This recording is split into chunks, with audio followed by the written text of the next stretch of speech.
लाल button को दबा के सब्सक्राइब करें हमारे चैनल को और क्लिक करें बेल आइकॉन को ताकि आपको आने वाली वीडियोस मिलती रहें बिल्कुल free. Hit the red button for subscription and click the bell icon for upcoming videos, it's free. The daffodils को विलियम वर्ड्सवर्थ की एक बेहतरीन पोएम माना जाता है। विलियम वर्ड्सवर्थ को, जैसा कि आप लोग जानते हैं, पोइट ऑफ नेचर कहा जाता था और उन्होंने नेचर के बारे में कई बहुत अच्छी और खूबसूरत पोएम्स लिखी हैं।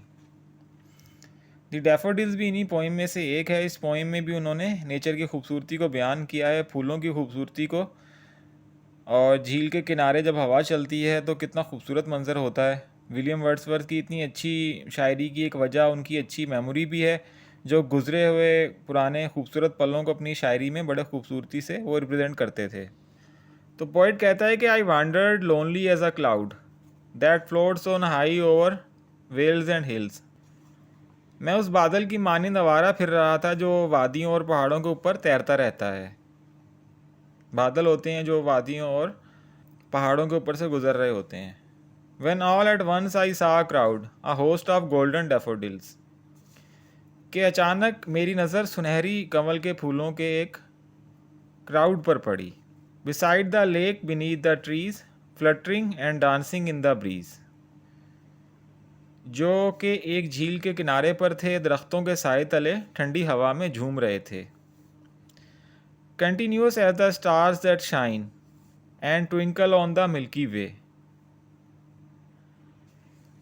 they stretched in never-ending line along the margin of a bay।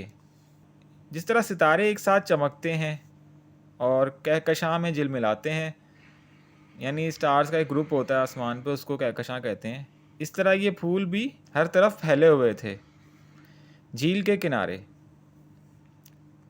10,000 saw I at a glance, tossing their heads in sprightly dance, the waves besides them danced, but they outdid the sparkling waves in glee। एक ही निगाह में मैंने हज़ारों फूलों को रक्स करते हुए देखा, जिनके सर मुसर्रत और खुशी से लहरा रहे थे। मौजें भी उनसे टकरा कर रक्स कर रही थी, लेकिन उनकी जो सुरूर की कैफियत थी वो चमकदार लहरों को भी मात दे रही थी। यानी एक चमकती हुई लहरों से ज़्यादा खूबसूरत वो फूल लहराते हुए लग रहे थे। A poet could not but be gay in such a jocund company. I gazed and gazed but little thought. एक शायर खुश क्यों ना हो, गे का मतलब यहाँ खुशी से है, इस मुसरत बख्श महफिल में रहकर, जोकंड कंपनी। मैं इस मंज़र को देखता रहा, लेकिन उस वक्त मुझे ये ख्याल नहीं था, what wealth the show to me had brought, for oft when on my couch I lie, कि इस नज़ारे से मुझे क्या दौलत मिलेगी। लेकिन अक्सर औकात जब मैं अपने बिस्तर पर लेटा होता हूँ, इन वैकेंट और in pensive mood, they flash upon that inward आई।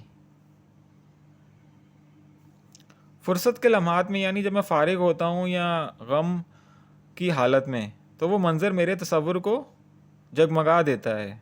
यानी जब भी कभी मैं अपने बिस्तर पर लेटा होता हूँ, कुछ गमगीन होता हूँ या अफसुर्दा होता हूँ, तो वो जो मंज़र था फूलों के लहराने का, वो मुझे खुश कर देता है। Which is the bliss if solitude and then my heart with pleasure fills and dancing with the daffodils. और तन्हाई में मेरे लिए रहमत का सबब बनता है। उस वक्त मेरे दिल खुशी से झूम रहा होता है और कमल के फूलों के साथ साथ रक्स करने लगता है, डैफोडिल्स के साथ साथ रक्स करने लगता है।